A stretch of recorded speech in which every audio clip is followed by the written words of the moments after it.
Good morning, students. We will continue units and measurements numericals. Coming to question number 17. 1 gram mole of an ideal gas at standard temperature and pressure occupies 22.4 liter molar volume. What is the ratio of molar volume to the atomic volume of a mole of hydrogen? Take the size of hydrogen molecule to be about 1 angstrom. Why this ratio so large? See here, they have given V molar 22.4 liter. You must convert for meter cube because volume must be in meter cube, right? So you must divide 22.4 by 1000. You'll get 22.4 into 10 raised to minus 3 meter cube. Then they have given size of the hydrogen molecule is 1 angstrom, that is diameter. So R is equal to D divided by 2. 1 angstrom is equal to 1 into 10 to the power of minus 10 meter in terms of meter. R, if you want to calculate, D by 2, diameter by 2. Then 1 by 2 into 1 into 10 to the power of minus 10 meter. You'll get 0.5 into 10 to the power of minus 10 meter. Then volume of a sphere is equal to 4 by 3 pi r cube. 4 by 3 into 3.14 into r value is 0.5 into 10 raised to minus 10 whole cube. Here 10 power minus 10, 10 power minus 10 into 10 power minus 10. It becomes 10 power minus 30 meter cube. Then multiply 0.5 into 0.5 into 0.5 into 3.14 into 4 by 3. You'll get 0.5236. You must multiply this value with Avogadro number so that you'll calculate for V molecular. So coming to Avogadro number 6.0225 into 10 raised to 23 into 0.5236 into 10 raised to minus 30. Here 10 raised to minus 30, 10 raised to 23. You'll get 10 raised to minus 7. Minus 30 plus 23. Minus 7 will remain. If we calculate these two, you'll get 3.153 meter cube. This is V molecular. This is V molar. The ratio you have to find out. So 22.4 into 10 raised to minus 3 by 3.153 into 10 raised to minus 7. If you calculate ratio of these two, you'll get 7.1 into 10 raised to plus 3, which is nearly equal to 10 power 4 because here 10 power 3 is there already. 7.1 means rounding this number for 10, assuming nearly. So 10 power 4 ratio. So this is so high it is because intermolecular space in gas is much larger as compared to the size of the molecule, right? Coming to the next question.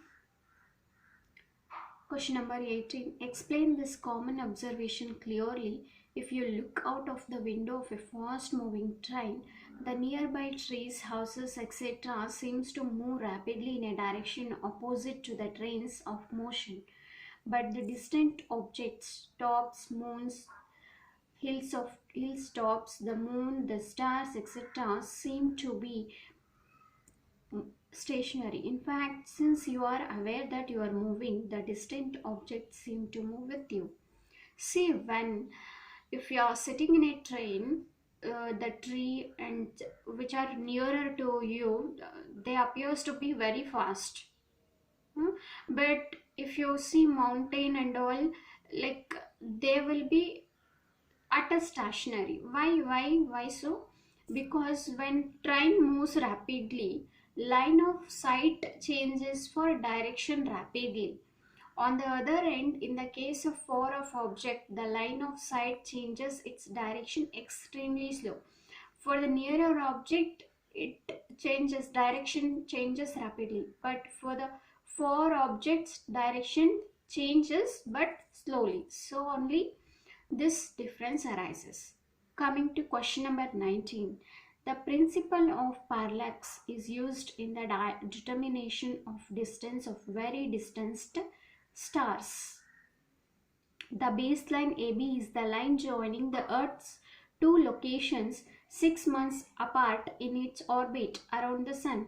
That is, the baseline is about diameter of the Earth orbit is equal to 3 into 10 to the power of 11 meter. However, even the nearest stars are so distant that with such a long baseline, they show parallel only of the order of 1 second of arc or so.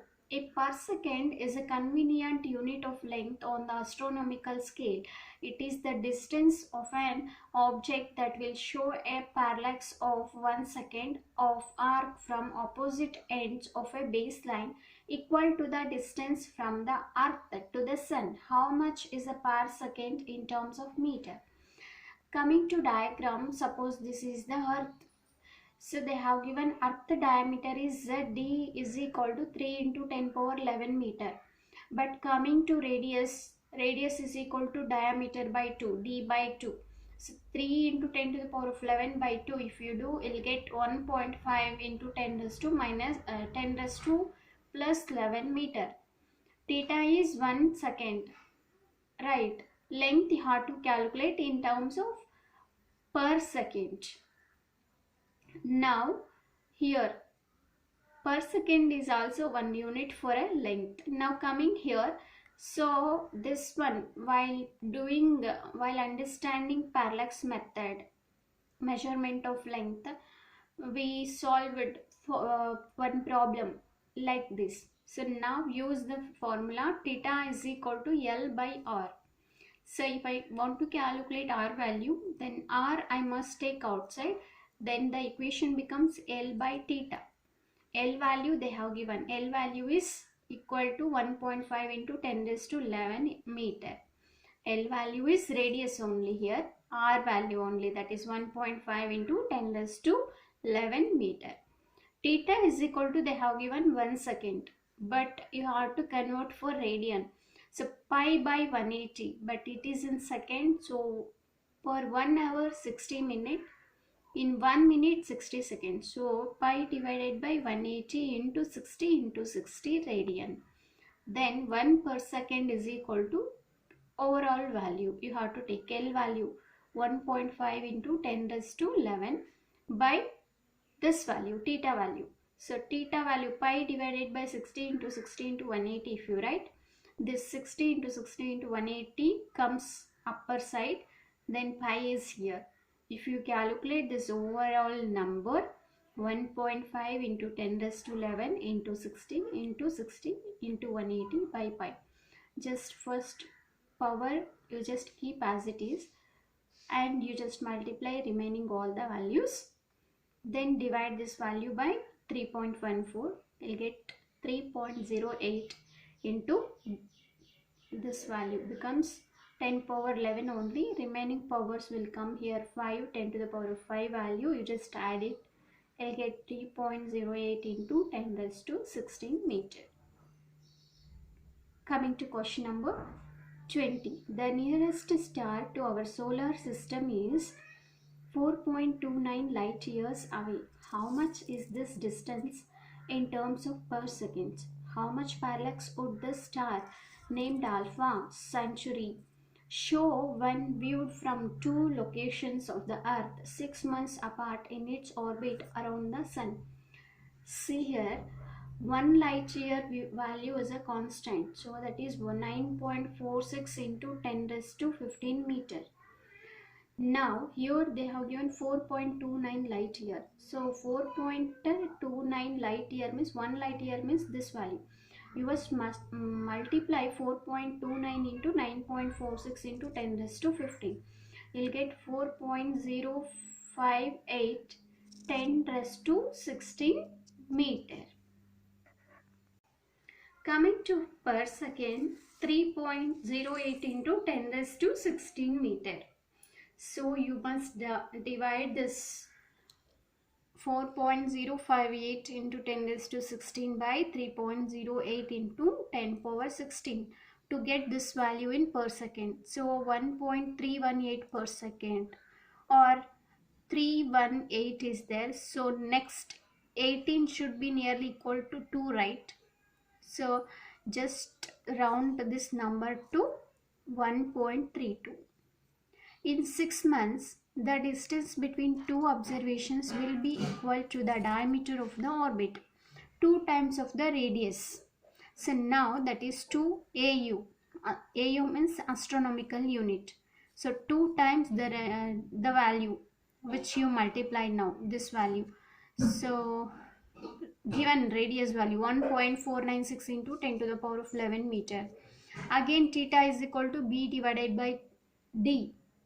Theta is equal to base divided by diameter, but D should be outside because we have to calculate B. So D into theta. So D value is how much? Sorry, B value is this one only, 2 astronomical unit. So B is this one and D is this one. We have to calculate theta. So theta is equal to B by D. B is how much? 2 into 10 to the power of 2 into 1.496 into 10 to the power of 11 by 4.058 into 10 to the power of 16. If you calculate these two values, you'll get 7.37 into 10 raised to minus 6 radian. But you must convert for second, right? Then this value into this value divided by pi divided by 180 into 60 into 60. Pi by 180 as it is.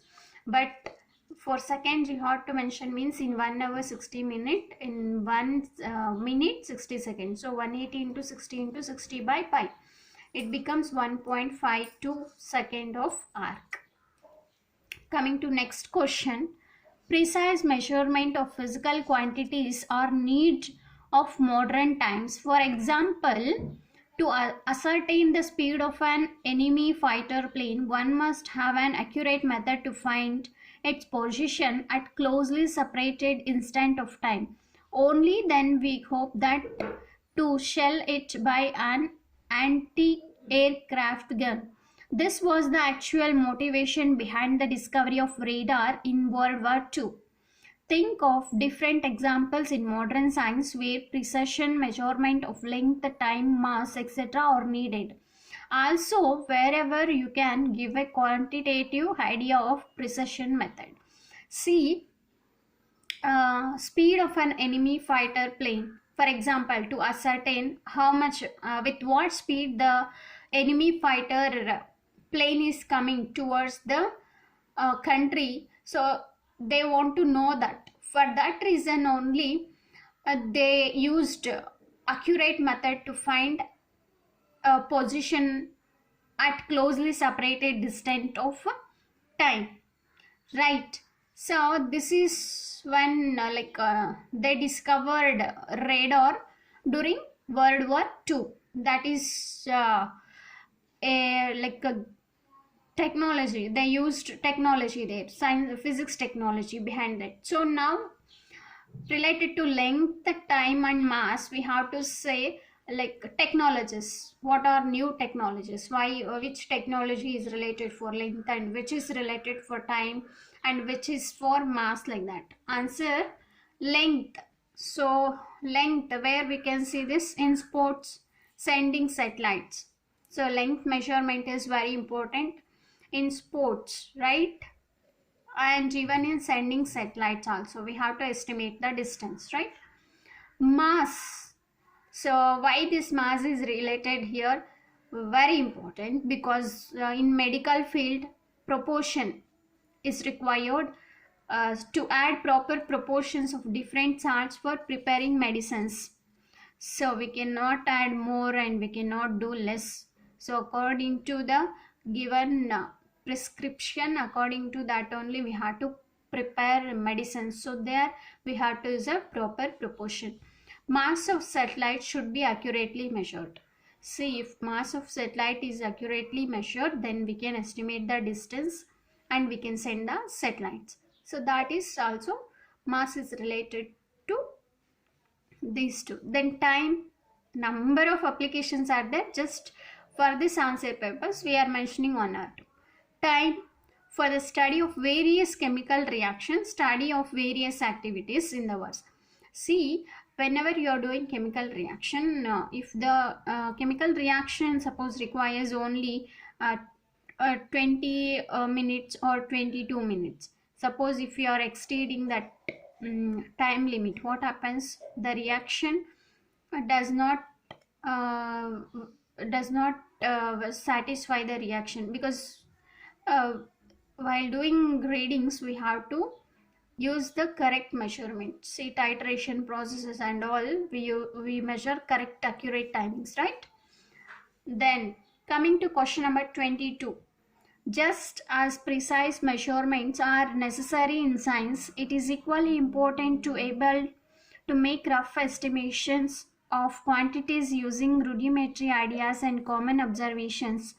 Think of ways by which you can estimate the following. Where an estimate is difficult to obtain, try to get an upper bound on the quantity. The total mass of rain bearing clouds over India during the monsoon. See here, total rain mass you have to calculate. So for that purpose, what you need to do? Then first you have to calculate total rain. Then estimate how much of rain it is falling and know the weight of water. Then estimate weight of a clouds.